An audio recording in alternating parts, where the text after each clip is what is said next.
오늘 이 누가복음의 본문은 이제 오늘 저희들이 19절까지 말씀을 봅니다만 20절부터 이어지는 말씀을 위한 준비 작업이라 이렇게 말할 수 있어요. 20절부터는 평지 설교입니다. 마태복음 5장에는 예수님께서 산 위에 올라가셔서 말씀을 하셔서 저희가 산상수훈 이렇게 이야기를 하는데, 오늘 이 누가복음 이제 20절 뒷부분에 나오는 말씀은 평지 설교입니다. 평평한 곳에 내려오셔서 예수님께서 말씀을 하시는데, 그 전에 예수님은 산에 올라가셔서 기도하시고 그리고 12제자를 부르신 후에 평지로 내려오시는 내용으로 진행되고 있습니다. 평지에는 많은 사람들이 예수님을 기다리고 있었습니다. 예수님의 말씀도 듣고 또 병도 고침받기를 원하고, 그래서 곳곳에서 예수님을 기다리는 사람들이 평지에 모여 있었습니다. 그 평지 사역을 준비하기 위해서 예수님은 산에 올라가셔서 기도하시고 12제자를 선택하신 것으로 좀 설명을 하고 있는 거죠. 예수님의 기도 그리고 예수님의 12제자 선택하시는 이 내용을 통해서 오늘 저희들이 함께 귀한 은혜를 받기를 원합니다. 첫 번째로 함께 생각해 볼 부분은 밤이 새도록 기도하신 예수님에 관한 내용입니다. 12절 보겠습니다. 이때에 예수께서 기도하시러 산으로 가사 밤이 새도록 하나님께 기도하시고, 이때라고 시작을 하고 있죠. 이때가 언제입니까? 예수님의 사역은 점점 빛을 발휘합니다마는 바리새인과 같은 유대인 종교 지도자들이 예수님을 처치하고자 모의하고 있을 이때입니다. 이제는 많은 사람들이 예수님을 따라다니기 시작을 했습니다. 또 예수님의 제자들이 생기기 시작을 했습니다. 바로 그때 예수님은 산으로 가셔서 하나님께 기도하셨습니다. 산으로 가셨다라고 하는 것은 높은 산 꼭대기에 들어갔다라는 의미보다는 조용하고 한적한 장소를 찾으셨다라고 하는 것으로 보입니다. 그곳에서 예수님은 밤이 새도록 하나님께 기도하셨습니다. 예수님은 어떤 때는 새벽 일찍 일어나서 하나님께 기도하는 시간을 가졌어요. 그런데 어떤 때는 밤이 맞도록 하나님께 기도하셨습니다. 하나님의 뜻을 찾고자 예수님께서 간절히 기도하신 모습을 우리에게 보여줍니다. 여기 밤이 새도록이라고 하는 말은 이 신약 성경에 딱 한 번 사용된 아주 희귀한 헬라어 단어입니다. 그런데 이 원래 뜻은 의사가 환자를 돌보는데 밤을 새면서 환자를 돌본다 할 때 그 밤을 새는 의미로 쓰여져 있는 그러한 단어입니다. 그러니까 예수님께서 얼마나 간절히 기도하셨는지를 볼 수 있죠. 예수님께서는 평소에도 습관을 따라서 늘 기도하는 삶을 사셨지만 중요한 일을 앞두고 예수님은 더욱 간절히 밤이 새도록 기도하셨습니다. 특별히 점점 어려워지는 이 시대의 모습을 보시면서 예수님은 이 시대를 타개해가기 위해서 하나님 앞에 기도하셨습니다. 자기를 죽이려고 하는 바리새인들을 바라보면서 그들을 어떻게 타도하고 어떻게 이 썩어빠진 종교계를 개혁할 수 있을까 고민하고 걱정하는 것 대신에 예수님은 조용하고 한적한 곳을 찾으셔서 하나님의 뜻을 구하며 기도하셨어요. 어떤 중요한 일을 앞두고 예수님은 산에 올라가 밤새도록 기도하셨다 라는 모습을 보면서 예수님이 지금 하시는 일이 얼마나 간절한 일인지를 우리는 알 수가 있습니다. 예수님이 기도하셨던 내용은 자신의 유익을 위한 것이 아니었습니다. 세속적인 유익이 아니라 하나님 말씀에 순종하는 믿음을 가지고 하나님의 뜻을 구하는 기도였습니다. 그러니까 이 기도한 후에 예수님이 하신 일이 뭡니까? 본인이 이루기 원하셨던 그 사명을 함께 감당할 수 있는 제자들을 선택하신 내용입니다. 그러니까 제자들을 선택하기 전에 예수님은 밤이 새도록 기도하신 거죠. 그 일이 얼마나 중요했으면 예수님은 그 문제를 놓고 밤이 새도록 기도하셨습니다. 예수님은 기도를 통해서 영적인 방향을 잡으셨어요. 예수님은 기도를 통해서 새 역사를 감당할 수 있는 힘과 지혜를 하나님으로부터 공급받으셨습니다. 우리의 삶의 문제가 크고 그것이 우리를 괴롭힐 때 우리는 그 문제에 빠져서 하나님을 보지 못할 때가 많이 있지 않습니까? 그래서 우리가 마땅히 해야 될 우리의 사명을 접어두고 우리의 먹고 사는 문제에 빠질 때가 많은데, 예수님은 그런 어려운 상황 속에서도 하나님을 기뻐하시게 하는 일을 놓고 기도로 매달리셨습니다. 하나님의 도우심을 철저히 의지하셨습니다. 이를 통해서 하나님의 뜻을 이루어 가셨습니다. 우리가 기도를 많이 합니다. 우리 그리스도인으로서 늘 우리의 삶 속에 기도를 빼놓을 수가 없습니다. 그런데 여러분, 예수님이 지금 기도하신 것처럼 이 시대의 문제를 놓고 우리의 사명을 놓고 그렇게 간절히 기도하는 일이 우리에게 얼마나 많이 있나요? 우리의 삶에 정말 하나님이 맡겨놓으신 사명을 놓고 우리가 기도하며 주님 앞에 나아가고 있나요? 여기 본문에 하나님께 기도하시고 라고 되어 있는데, 사실 이 본문은 그 헬라어 말 그대로를 직역을 하면 하나님께 기도하시고, 이 말씀이 하나님의 기도 안에서라는 뜻이에요. 하나님의 기도 안에서. 그래서 뭐뭐예라고 하는 이 소유격이 헬라어 문법 가운데는 목적적 소유격 이렇게 표현을 합니다. 좀 어려운 표현인데, 소유격, 뭐뭐의라고 하는 소유격이지만 그게 목적이라는 얘기예요. 그래서 이 하나님께 기도했다라고 하는 말을 주석을 하는 분들이 이렇게 주석을 하더라고요. 이것은 우리의 말을 하나님 앞에 하는 것보다 하나님께 말하기 위해서가 아니라 듣기 위해서 기도하는 것이다, 이렇게 정리를 해놨어요. 그러니까 지금 이 산에 올라가서 예수님이 하신 기도는 우리의 것들을 하나님 앞에 막 쏟아놓는 그런 기도라기보다는 하나님의 뜻이 무엇입니까를 물어보고 하나님의 뜻을 듣는 기도다, 이렇게 표현을 하는 거죠. 예수님은 자기의 삶 속에 하나님이 일하시도록 허용하는 기도를 하고 있는 겁니다. 하나님의 뜻을 먼저 물어보는 기도를 하고 있다는 겁니다. 여러분은 어떤 일을 결정할 때 하나님께 먼저 여쭤봅니까? 우리 많은 경우 우리가 일단 결정을 하고 일을 저질러 놓은 다음에 하나님 앞에 기도하는 경우들이 참 많아요. 오늘 예수님은 중요한 일을 앞두고 하나님 앞에 무릎을 꿇고 하나님의 뜻을 구하고 하나님의 도움을 구하는 기도를 하고 있다는 것을 우리가 눈여겨볼 필요가 있습니다. 하나님의 뜻을 구하는 기도가 먼저다. 내가 일을 저지러 놓고 난 다음에 하나님께 수습해달라고 기도하는 것, 일이 터지고 난 다음에 하나님 어찌할까요? 라고 물어보는 것이 아니라 하나님의 뜻을 먼저 구하고 하나님의 뜻에 따라서 순종하는 삶을 사는 예수님의 모습, 이것이 우리가 본받아야 될 정말 중요한 일이라고 믿습니다.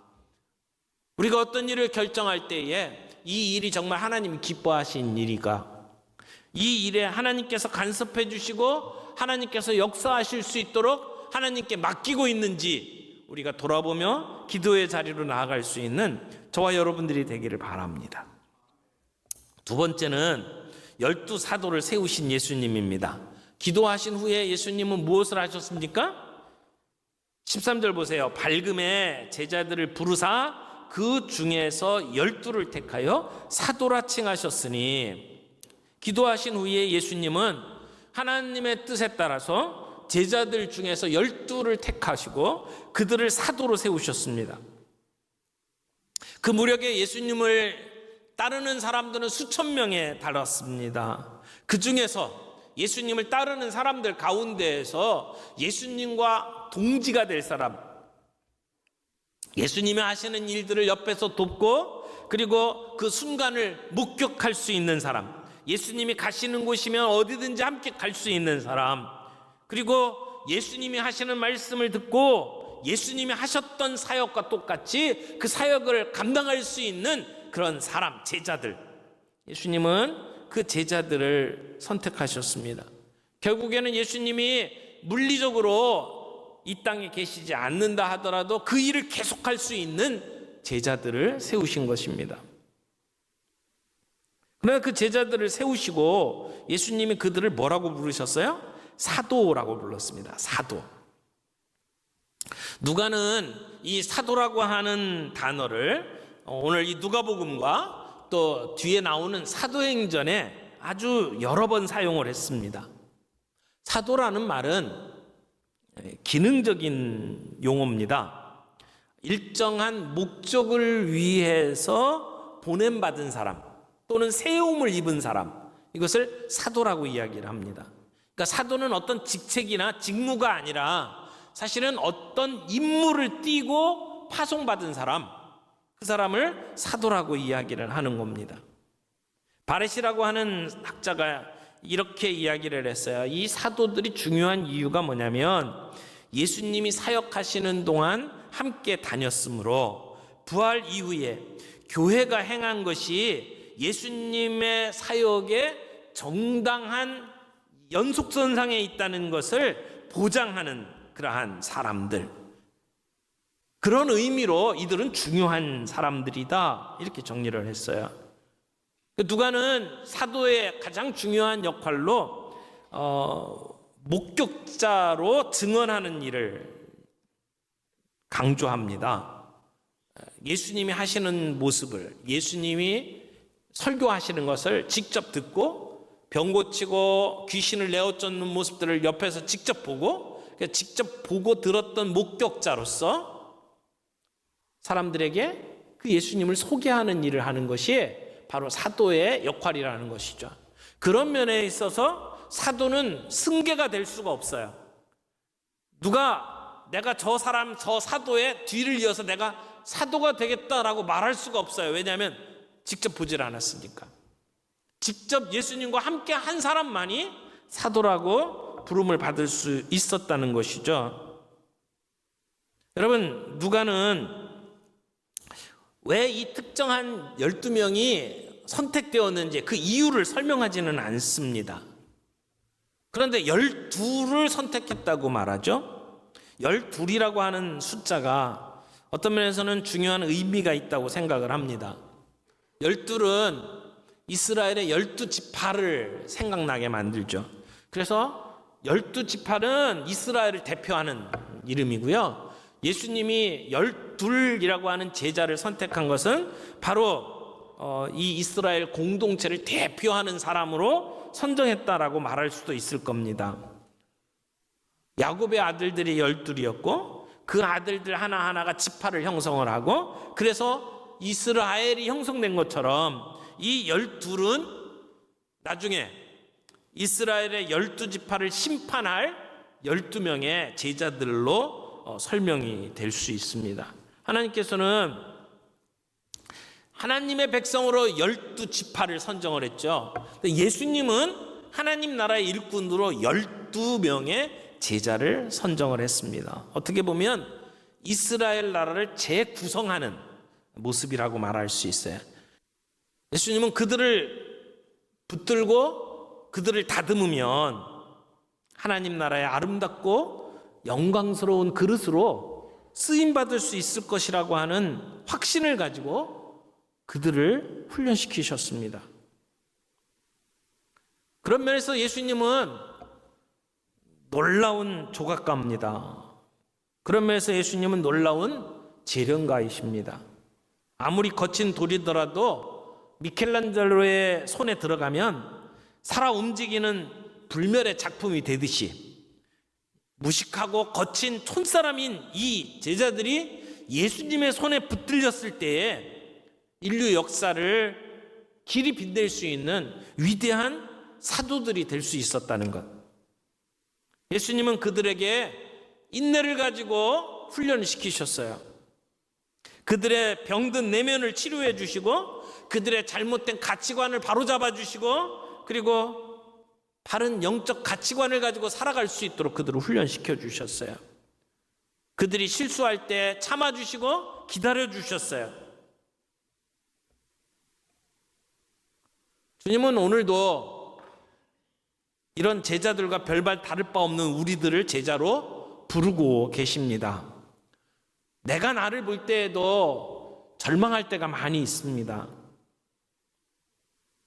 말씀을 받고 은혜를 받을 때는 뭔가 할 수 있을 것 같은데 막상 우리의 삶의 현실로 들어가면 절망하게 되고 그리고 또 실패하는 우리의 모습을 바라보면서 내가 어떻게 예수님의 제자가 될 수 있을까라고 하는 생각이 들 때가 한두 번이 아닙니다.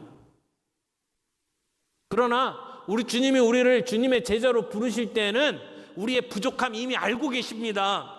우리의 허물이 얼마나 많은지 주님은 너무나도 잘 알고 계시는 분입니다. 그런데도 우리를 부르시고 오늘 우리들을 통해서 일하기 원하시는 예수님의 모습을 우리는 이 본문을 통해서 볼 수 있습니다. 예수님은 이 제자들을 부르시고 함께 지내셨어요. 함께 있으면서 자신의 삶의 모습, 사역의 모습을 보여주셨습니다. 함께 있음으로 예수님을 통해서 배우도록 하신 거죠. 뿐만 아니라 예수님은 그 제자들을 파송하셨습니다. 이 제자들의 사명은 예수님과 함께 있을 뿐만 아니라 훈련된 그들이 나가는 겁니다. 파송받는 겁니다. 보내셨습니다. 함께 배웠으면 나가야 합니다. 우리가 교회 안에서 은혜 받았으면 세상 속에서 우리의 역할을 감당해야 합니다. 이것이 제자고 사도의 모습입니다. 세 번째 마지막으로 사도적 소명을 주신 예수님에 대해서 좀 살펴보기를 원합니다.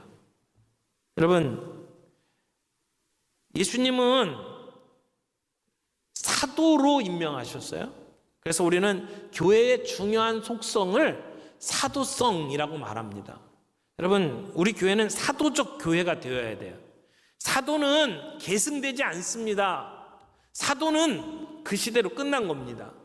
왜? 예수님의 사역을 직접 눈으로 보고 경험한 사람은 그들밖에 없습니다. 우리는 그런 사람들이 아니에요. 그러나 그들이 가지고 있었던 사도적 소명은 오늘 우리에게 그대로 이어집니다. 우리 교회는 사도적 교회다 이렇게 이야기를 해요. 그래서 우리 교회는 선지자들과 사도들의 터 위에 세워졌다라고 성경은 설명을 합니다.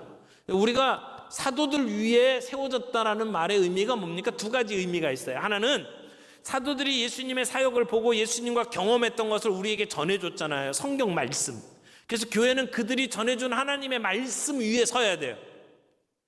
사도들이 우리에게 전해준 말씀 외에 다른 곳에 서 있으면 그건 교회가 아닙니다. 그래서 우리는 하나님의 말씀, 사도들이 전해준 말씀 위에 선 교회. 그래서 우리는 사도적 교회라고 이야기를 해요. 그러나 동시에 또 하나가 있습니다. 예수님은 사도들에게 가서 제자 삼으라 말씀하셨어요. 제자들에게 주신 사명이에요. 그 사명이 그들에게 끝난 것이 아니고 오늘 그 제자들을 통해서 예수를 믿고 오늘 우리 교회로 살아가는 우리 모두에게 주신 명령이죠. 제자 삼으라라고 하는 명령은 그들에게만 준 게 아니라 오늘 우리에게도 주시는 명령이다. 그래서 우리가 그대로 받는 거예요. 그래서 사도들이 받았던 사명도 우리에게 이어진다라고 하는 측면에서 우리 교회는 사도적 교회라고 이야기를 해요. 근데 문제는 그러면 이 사도들의 그 사도성을 누가 이어받느냐라고 하는 거죠. 캐톨릭은 이것이 교회 안에 소수 교황이라든지 성직자들에게 이어진다고 가르칩니다. 조직적인 교회가 그것을 계승한다고 받아들입니다. 그러나 사도성을 계승하는 존재가 누구냐? 우리 교회입니다. 교회 안에 몸담고 있는 여러분과 저 한 사람 한 사람이 그 사도적인 소명을 이어받는 사람이다. 전 교회가 이어받는 거다. 우리는 그렇게 믿습니다. 그러므로 교회 안에 사도의 말씀 위에 서 있고 사도의 소명을 이어받는 사람들은 교회 안에 특별한 어떤 사람들이 아니에요. 어떤 성직자들이 아니에요. 우리 교회 모든 성도들이 계승한다라고 하는 것을 우리는 분명하게 정리를 해야 합니다. 그렇다면 이 자리에 앉아있는 저와 여러분 모두가 그 소명을 이어받고 있는 사람이라는 것이죠. 여러분, 목사와 평신도에 차이가 없다라는 말이 여기에서 나옵니다. 직분의 차이는 있을지언정 소명의 차이가 없어요. 여러분이 장로든 안수집사든 권사든 아니면 어떤 아무런 직분을 갖고 있지 않든지 간에 우리 모두에게 이 소명이 계승되고 있다는 사실 우리는 기억해야 합니다. 직분의 차이는 있어도 소명의 차이가 없다. 여러분, 교회 안에 계급을 만들어서는 안 됩니다. 우리는 모두 다 동일하게 부름받은 사람이다.